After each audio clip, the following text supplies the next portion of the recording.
can't imagine my mom ever writing poetry, and yet...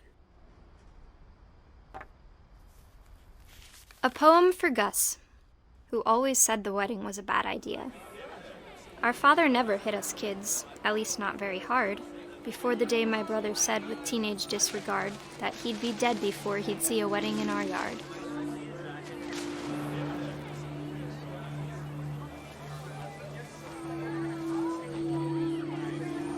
My father made him come, of course, but Gus stood far apart, just flew his kite and bottled up the storm inside his heart.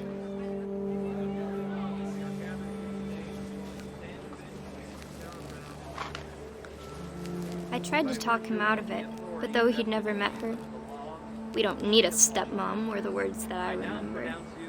Husband and wife. You may kiss the bride.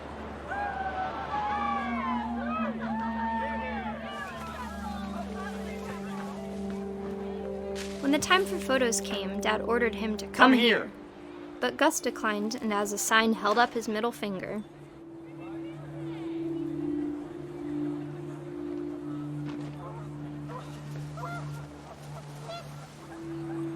The wind picked up, and panicked geese appeared and quickly went. But all the humans did that day was go inside the tent.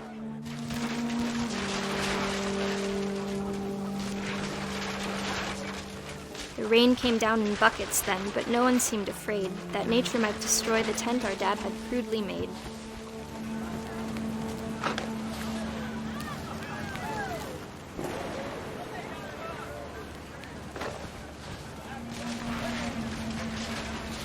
The thunder sounded much too close and full of angry power, but all my father said to this was, "Make the music louder."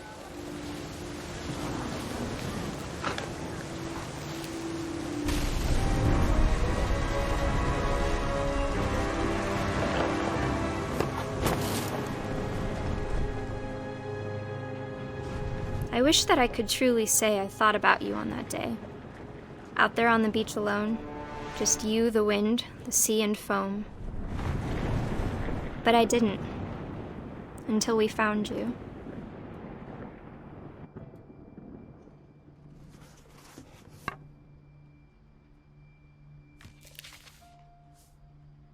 She never talked about him, but Mom told me once if I was a boy, they were going to name me Gus.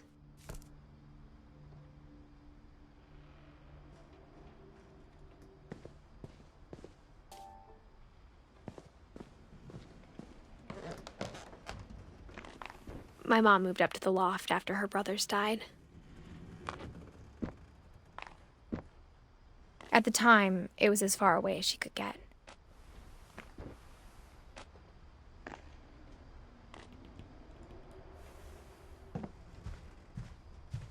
She spent a summer building houses in Calcutta, where she met my dad, Sanjay. My mom moved to India a week after graduation and got a job teaching English. Louis was born a year later. When my dad died, I don't think Mom knew where else to go. I'm sure Edie was happy to have her back.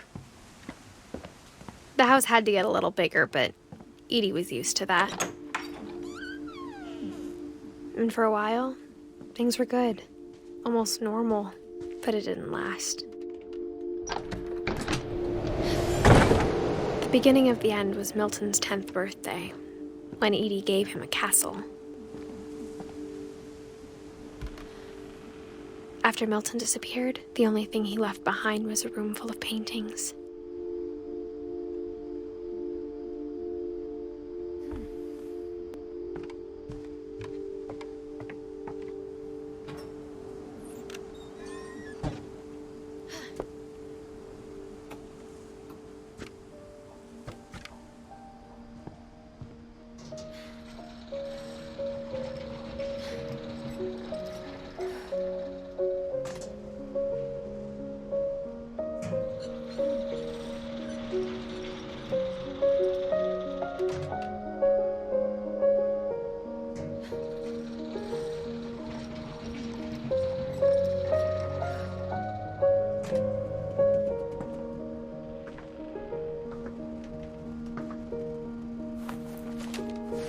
Milton Finch in the magic paintbrush.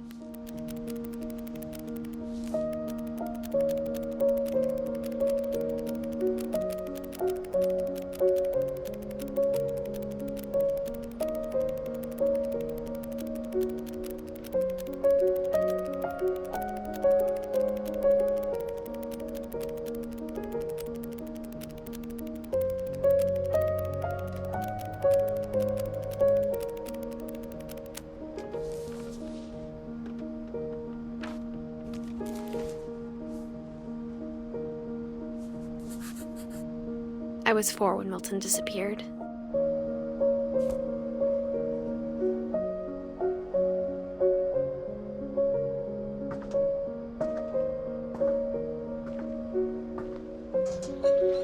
Mom spent months searching for my brother.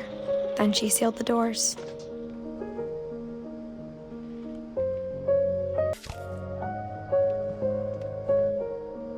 Whatever Milton had found in the house, Mom didn't want it getting out.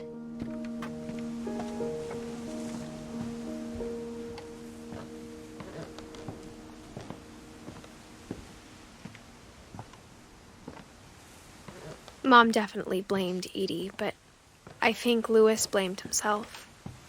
After he graduated, he just spent more and more time in his room, until Mom got him a job at the cannery. Everyone always told me to stay out of Louis's room, except Louis.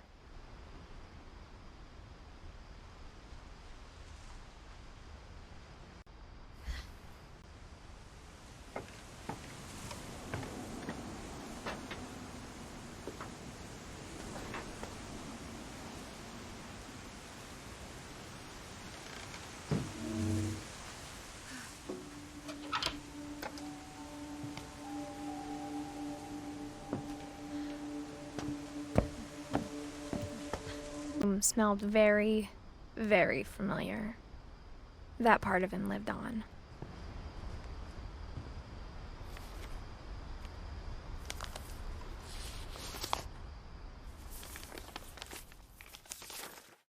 Dear Mrs. Finch, as Lewis's psychiatrist, I can understand your desire for an explanation. As I see it, the trouble began in January, shortly after we convinced your son to seek treatment for substance abuse. Newly sober, I believe Louis first noticed the monotony of his daily life.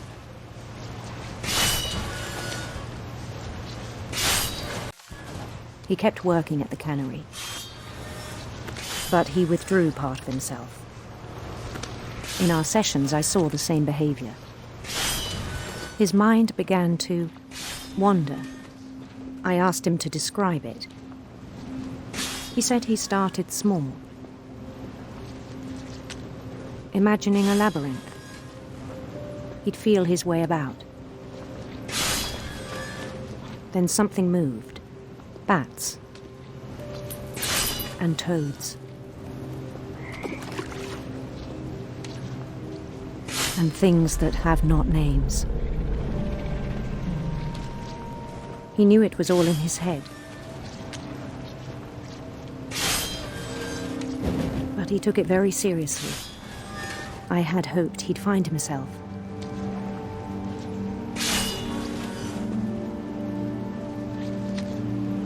But he found something more. I worried about him then. Daydreaming at the cannery.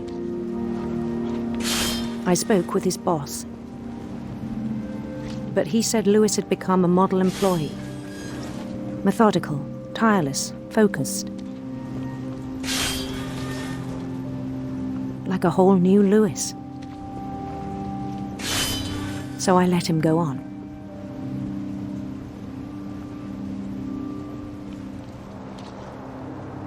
I even encouraged him. It seemed very promising at first. He told me he'd made a new friend.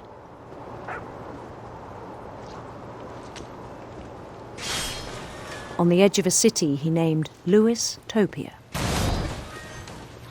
He built the city up slowly, brick by brick. Then he made musicians.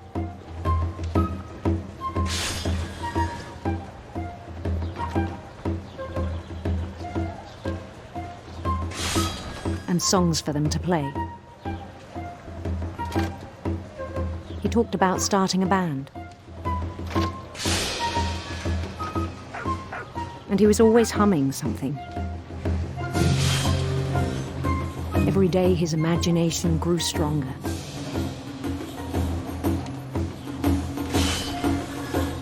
He no longer spoke at the cannery. But his chopping was as reliable as ever. Then one day it struck him that all the cheering crowds, even the stones under his feet, were all in his imagination, so he could do whatever he wished.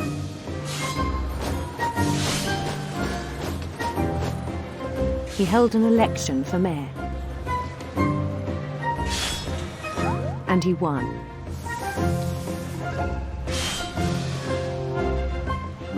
They begged him to stay, but his mind was already wandering. It became a game for him.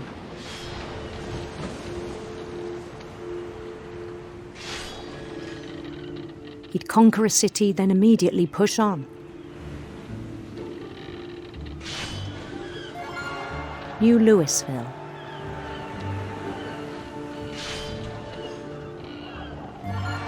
St. Louis. He started drifting away from our reality.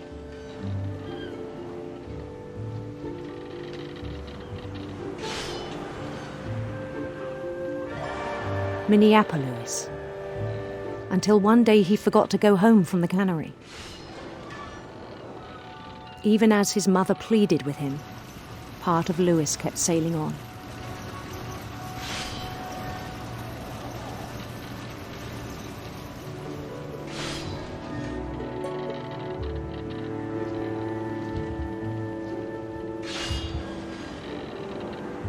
In Louisburg, he heard rumors of a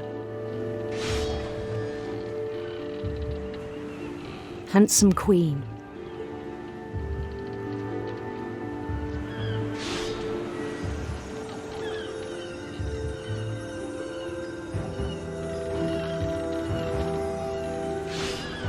The queen was on her own quest for sinister serpents.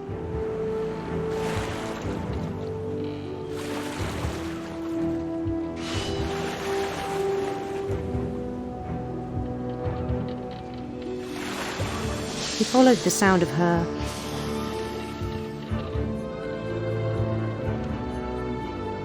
silver harp.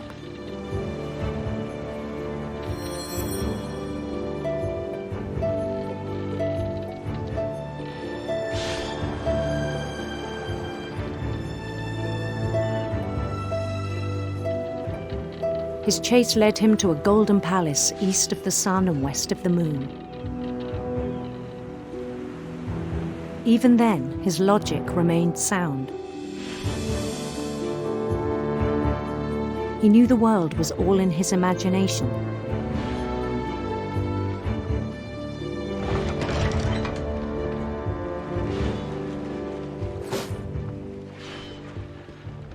But he was so proud of having created it. In his own eyes, he'd become something greater than a king.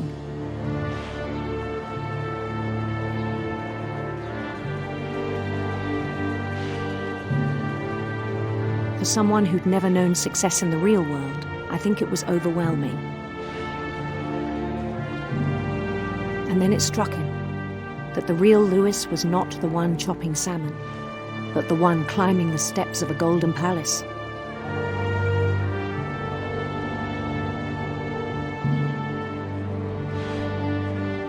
My imagination is as real as my body, he told me.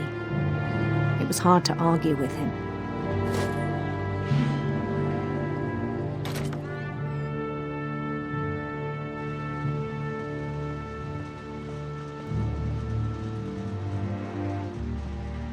He began to forget the world we know.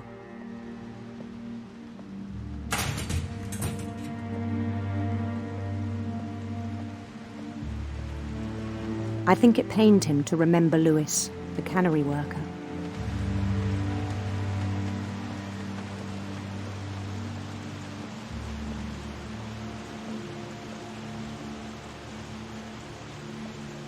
He began to despise the man with a royal contempt.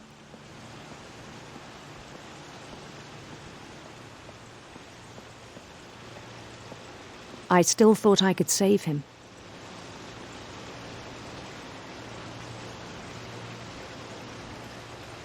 Even after he said he was being crowned king over all the lands of wonder.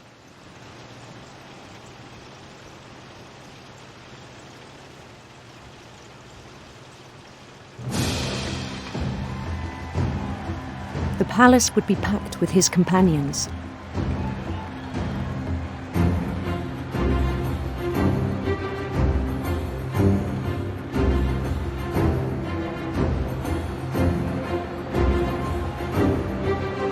Including the wise Calico who'd insisted on advising him.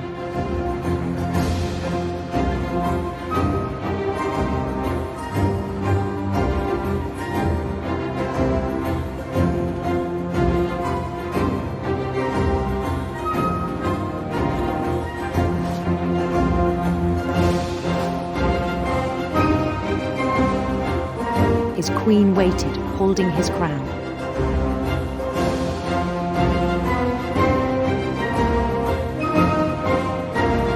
There was only one thing left to do.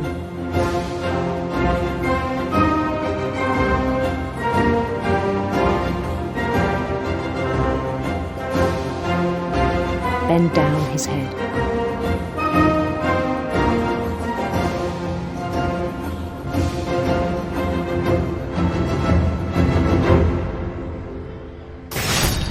And the rest I think you know.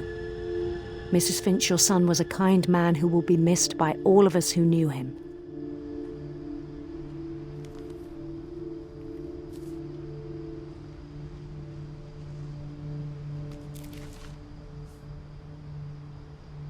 My brother was really cool. I wish you could have met him.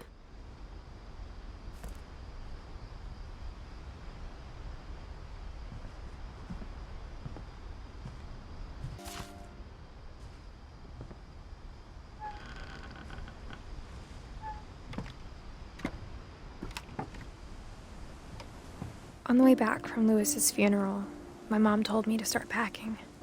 She waited until the day before we left to tell Edie. I'm not sure if she wanted to make it easier or harder.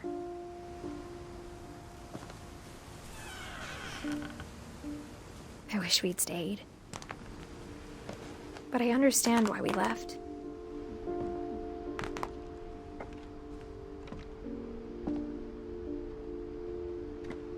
What happened that night had been coming for a long time. Maybe it should have come sooner.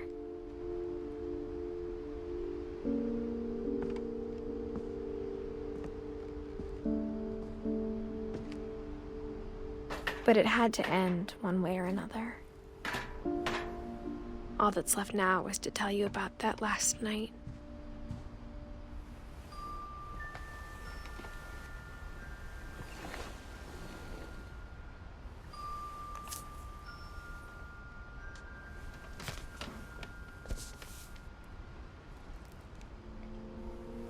That whole last day, Edie just watched us pack and didn't say a word. Until supper, when she raised her glass and said, "To our final night together, and all our final nights apart." Grandma, you know what I said about alcohol. Some of your medications are very Edith, specific. I left a present for you in the hallway. Why don't you go open it? The grown-ups have to argue now. I'm sorry, you're right. We're all leaving tomorrow. Let's just enjoy our last... I'm not leaving. Edith, you're excused.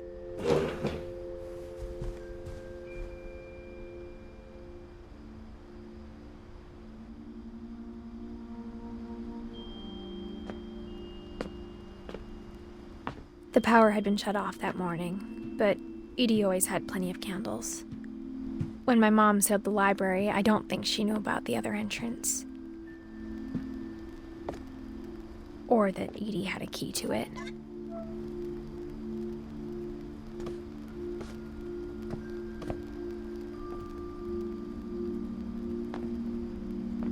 That thing you're afraid of isn't going to end when you leave the house. Edith has a right to know these stories. My children are dead because of your stories. I think it's best if Edith and I leave tonight. We'll have the nursing home send a van for you in the morning. Okay? Dear Edith, there's so many stories I wish I could tell you, but there's only time for one. This is about what happened on the night you were born. That night, the tide went way, way out. It was the first and last time I ever saw the old house aground. There'd been an earthquake out in the middle of the ocean. They called it the lowest tide in 1,000 years. God, it smelled awful. You know, I've seen that house every day of my life.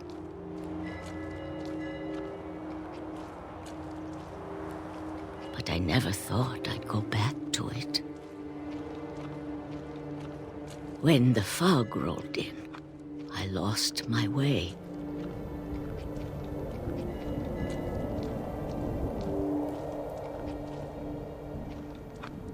I got turned around.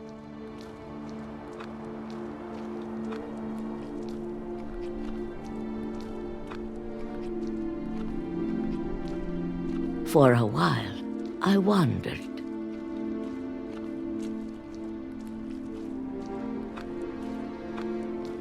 I started seeing things.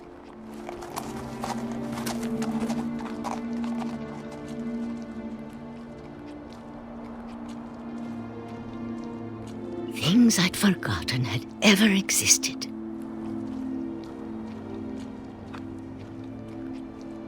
But when I saw them, they felt like old friends. That night, a lot of things came back to me.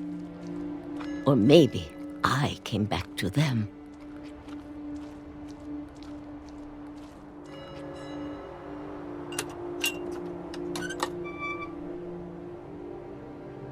Things I can't explain, but that I need you to try and... Edith, what are you doing in here? It's mine. Edith! Mom, you're gonna rip it! Let go! I kicked and screamed, but Mom dragged me to the car and I never saw Great-Grandma Edie again. The next morning, the van came to pick her up, but she was already gone. After that, we moved around a lot.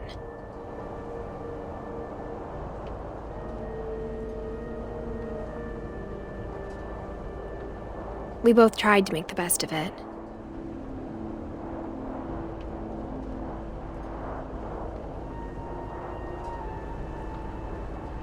A few years went by.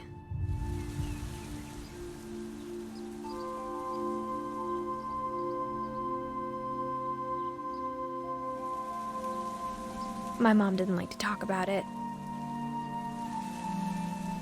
but she started getting sick a lot. The rest happened pretty quickly. She got better for a while, and then she didn't. And then I was alone.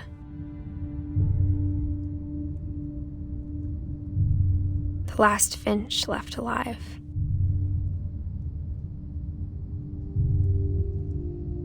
Until I found out about you. I'm still not sure what to tell you about all this. If we lived forever, maybe we'd have time to understand things. But as it is, I think the best we can do is try to open our eyes. And appreciate how strange and brief all of this is. This journal was supposed to be for you.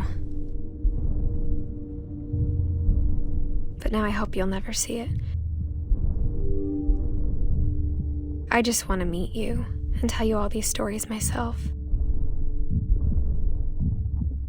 But I guess if you're reading this now, things didn't work out that way.